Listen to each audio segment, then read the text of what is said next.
Hello everyone, welcome back or welcome to my YouTube channel. My name is Neil Carr. As you can see from the title of the video, we are in our first episode of my podcast called Coping After COVID. Woo! Alright, so for episode 1 we will be focusing on the pros and cons of the coronavirus, and this will be from my perspective. Did the COVID-19 pandemic really happen? Somehow it feels like a past, prolonged nightmare. The reality of the coronavirus caused large-scale social disruption, economic loss, and general hardship, according to the World Health Organization, or WHO. So I learned about, or the coronavirus affected us mostly when I was in grade 9. So I remember the day vividly. We were just going through the normal school day, going to classes, when we heard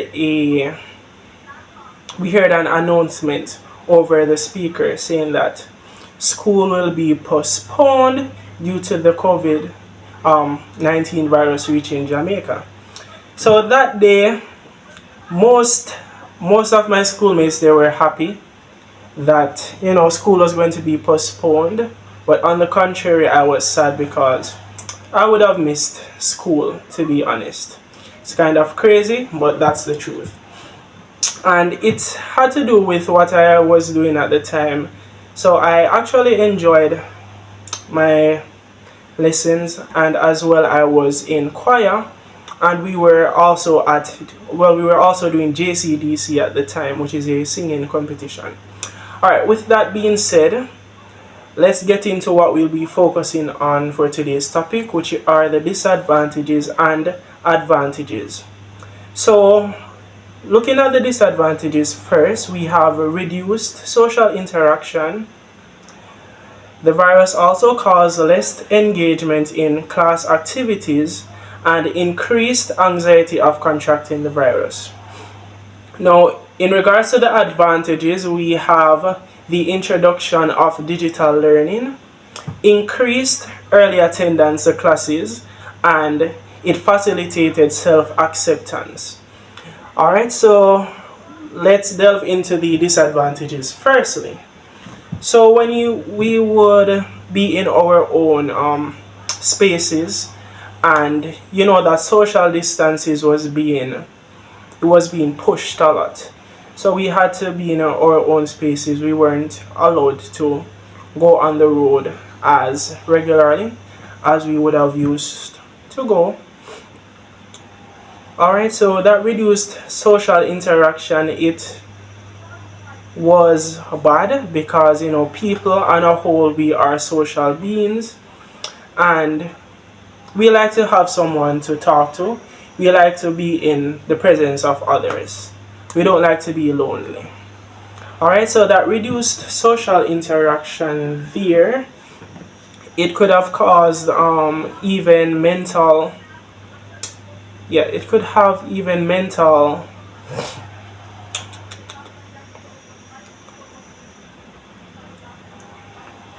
let's see.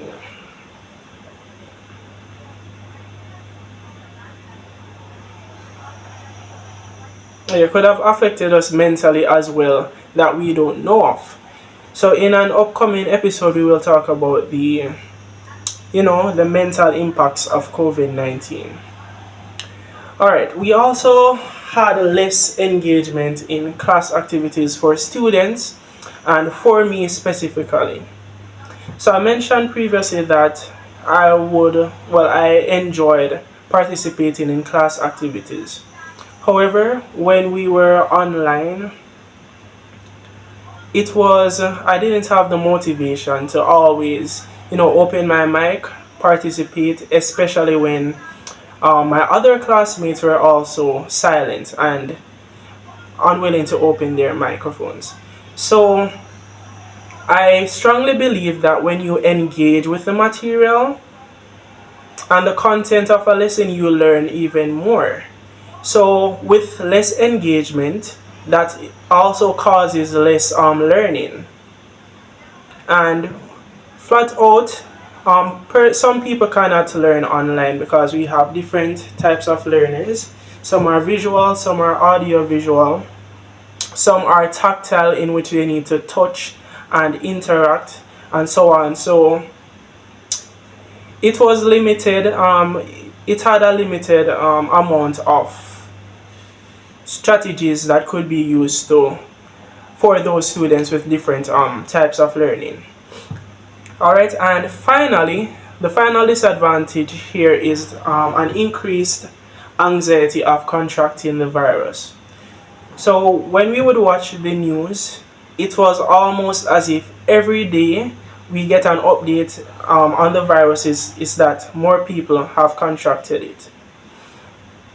So with that being said, we were also we also had anxiety in contracting the virus ourselves, especially me. So I also thought about my family members during that time. Like, if I caught it, I know that it's something that is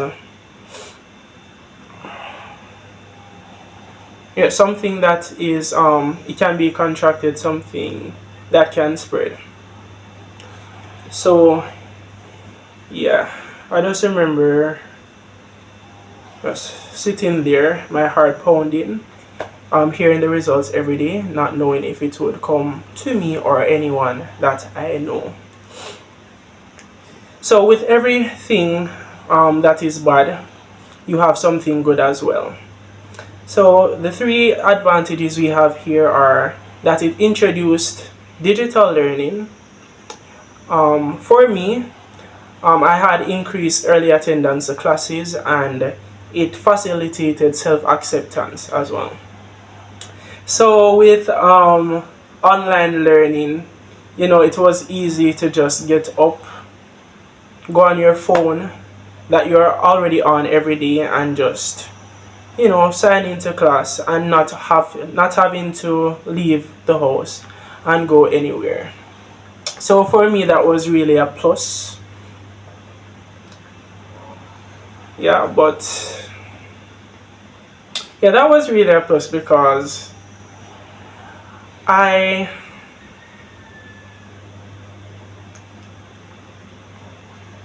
while I don't like to leave my house. So I'm a person, I don't need to go anywhere.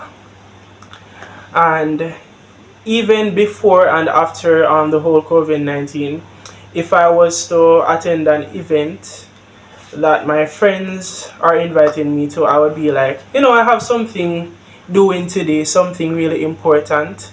And well, in truth, that thing that I have important to do could be just me sleeping or me playing a game.